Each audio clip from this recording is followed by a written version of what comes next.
So I'm back with another pillow talk.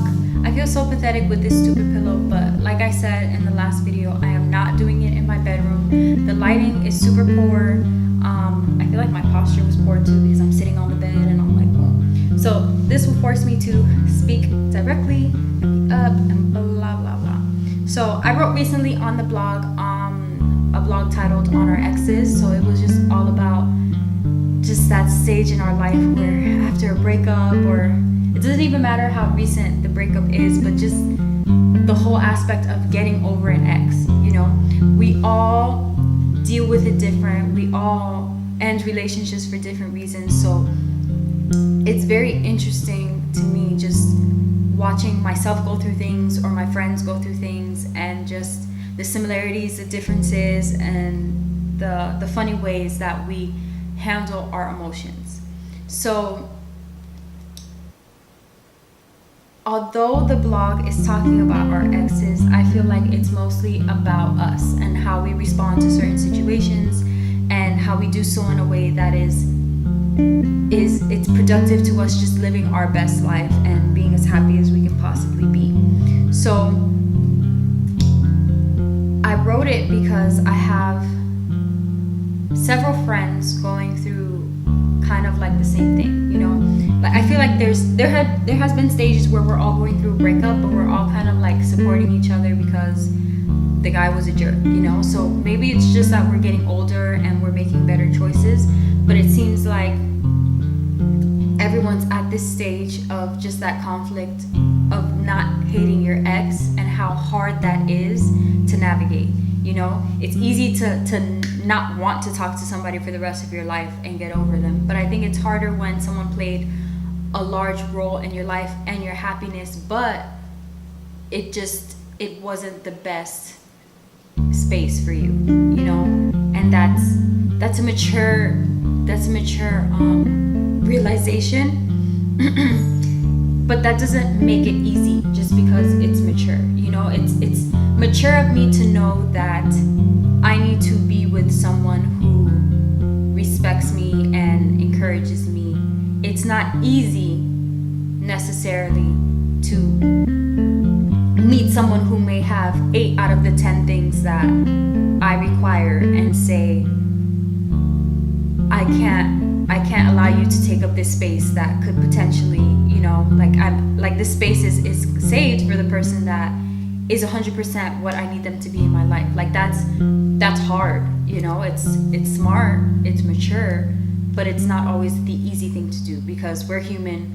We like comfort, we like connection. Love makes us feel good, you know. We know it in the sense of science, in the sense of feelings, and just on a whole. Once those endorphins start working, we lose some of our sense of self. Not sense of self necessarily, but just our I don't know, our sanity, I could say, I guess. Okay, so I basically talked about how grudges aren't really good for anyone.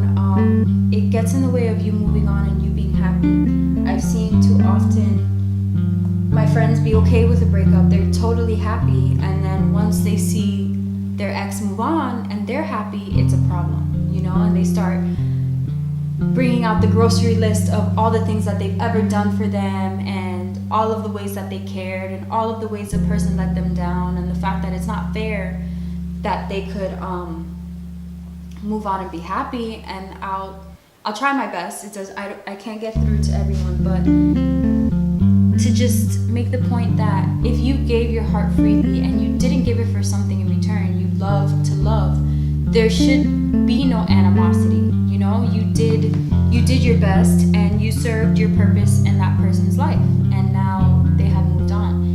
Because if we really start looking at it, there's no guarantee that that person's happy.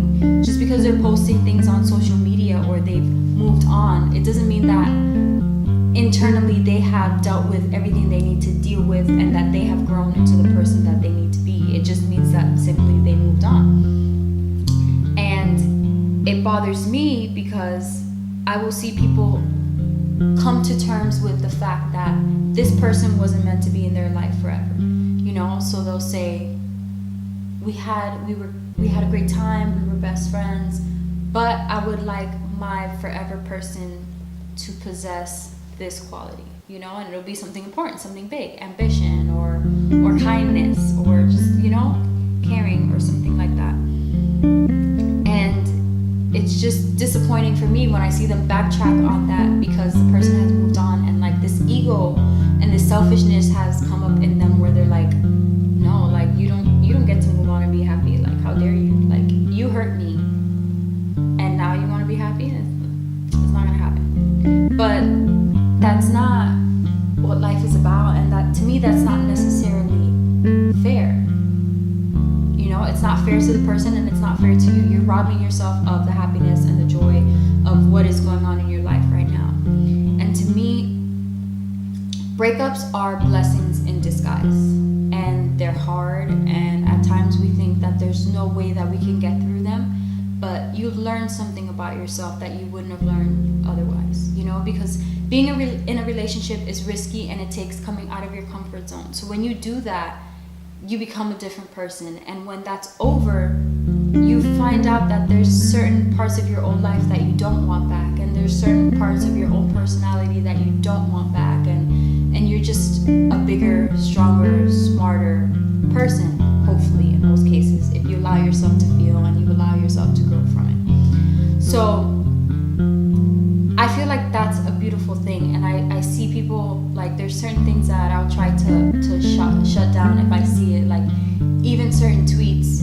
where I'll say like, I want my time back, or just bashing people that, they'll say that they came into their life and they learned nothing from, and I feel like that's impossible. You learned something and you got something from it. It may not have been what you want, it may not have been a diamond ring or a forever or a baby or whatever you expected to get from the relationship, but it's a new understanding of yourself. It's a new level of growth. It's just a new outlook on life, and that's something that you would not have got otherwise in the same way.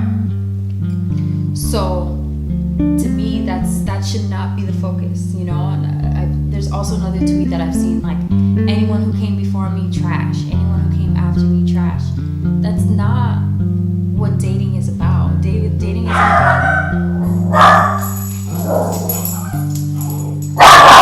Are you done, Pepper? Come here. Dating isn't about leveling up or the upgrade or the downgrade or... Okay, come here.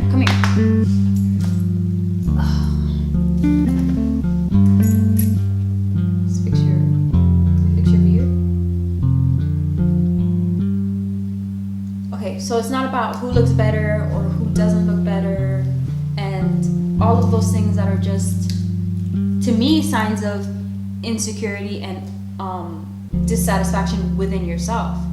Because I could care less. I have been in that situation where my friends are more upset with the fact that an ex has downgraded than I am, because to me that's not like,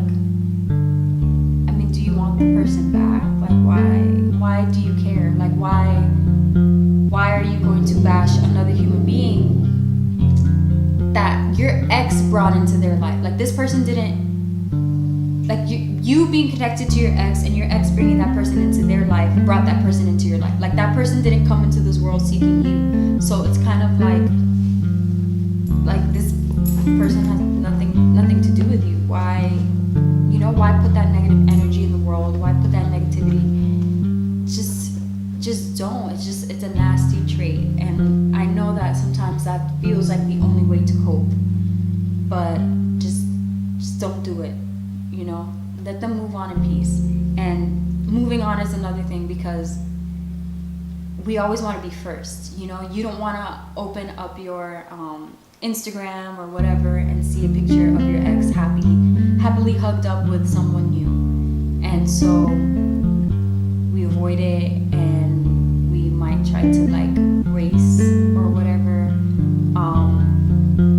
I've had the feeling where it's like you're dating someone new and you're like, oh, I hope so and so can see me, or like we bump into each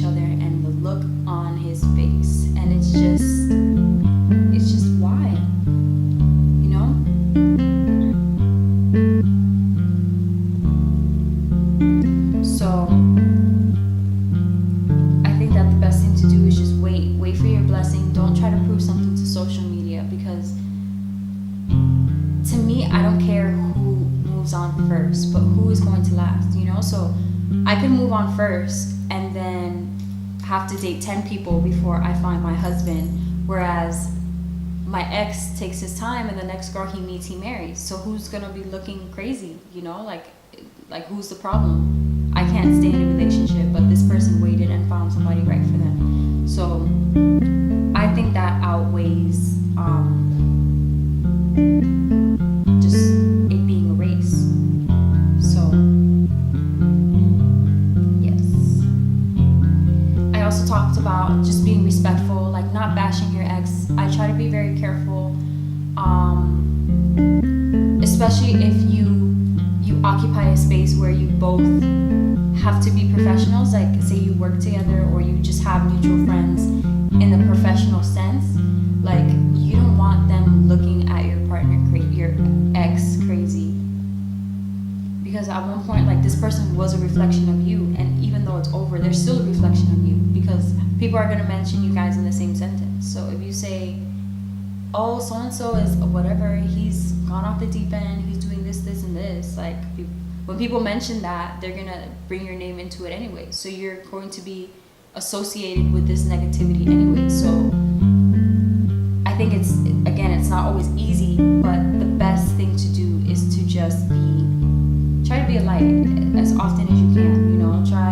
Try taking the high road, try to keeping it simple. I had to learn recently too, like, someone told me that, and it was the best.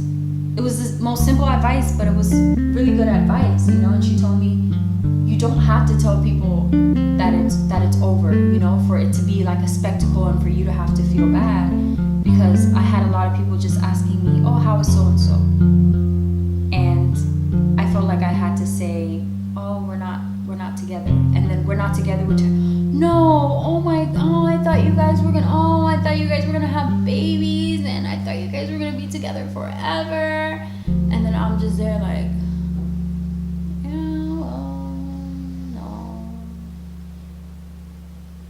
no, we're not together. And it would be super awkward, you know, but she told me it's like, he's fine, right? You know he's fine. So just say, he's fine, and keep it moving. And keep the questions to a minimum. They'll figure it out in their own time. It's not my job to just clue everybody in and make a big announcement. Hey guys, so FYI, I'm no longer dating so-and-so, so keep the questions, like, I think sometimes it's kind of tacky, you know, when people ask, but I mean, that people are human, they want to know. So just finding a way to navigate that in a way that reflects well on you and reflects well on them, regardless of what happened between the sheets and in the relationship. It's nobody's business, as Jay-Z and Beyonce just taught us. Like, it's nobody's business, because what can we do? We can't make the decision for them. All we can do is judge and essentially not mind our business and neglect the things that we should be paying attention to. So I think it's just one of those things where it's the less is more. The less you say, the better. You're gonna be the one that looks bad if you go around trying to make everybody hate your partner. Because something I've learned just in life, people learn on their own, always. Like, anything I've ever felt anxiety about, like, I need them to know that this person is not what she seems, or this person is doing this. And when I leave it alone, like, it all comes full circle. Everything that happens in the dark comes to light. So I don't need to let everybody know that my ex was a scam and a this, and he hurt me and he did this, because I'm gonna continue being me, and I'm gonna continue being the best person that I can be and helping people however. And if that person is not a good person, their actions are gonna show that, you know. So people are gonna take notice of that, and they're gonna question that. They're gonna say, oh, well, so-and-so is such a good person, and so-and-so is doing this and this. I wonder how so-and-so could let them go, or, you know, or it's weird that so-and-so is doing this and this, while so-and-so is not that type of person. You know, it's just, they'll fill in the blanks by themselves. It's not our job to clue them in and let them know who hurt us, how they hurt us, when you should hate them too, you know.